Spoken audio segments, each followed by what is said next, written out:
Soyons au clair sur le but de cette puissance divine qu'est le Saint-Esprit en nous et sur l'œuvre qu'elle se propose.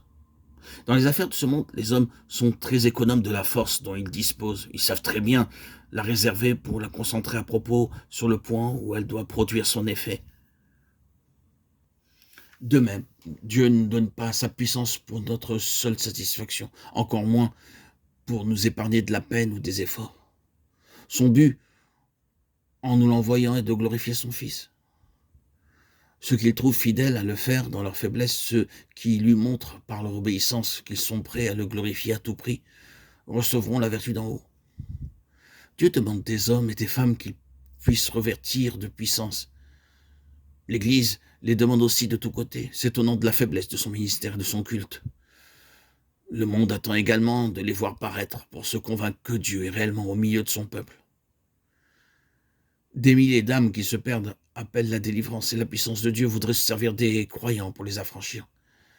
Ne nous contentons donc pas de prier Dieu, de les secourir et de les bénir. Ne nous bornons pas à faire de notre mieux pour leur venir en aide par nos propres efforts, mais que chacun de nous s'adonne sans réserve à vivre comme le témoin de Jésus. Prions Dieu de faire comprendre à ses enfants qu'ils doivent représenter Christ ici-bas précisément comme autrefois Christ représentait le Père. Vivons avec la ferme conviction que l'Esprit de puissance est en nous et que si nous attendons à lui, le Père nous remplira de la puissance de son Esprit. Oh notre Père, nous te remercions de tout ce que tu as préparé pour tes enfants. Nous te remercions de ce que c'est par leur faiblesse même qu'ils peuvent devenir forts, de ce que c'est précisément dans leur faiblesse que ta toute-puissance te glorifie. Nous te remercions de ce que tu envoies le Saint-Esprit, l'Esprit de puissance, pour apporter à l'Église la présence de Jésus auquel toute puissance a été donnée, et pour faire de ses disciples les témoins de sa présence. Oh, je te demande, oh mon Père, de me faire comprendre qu'aussitôt que j'ai le Christ vivant, je possède la puissance.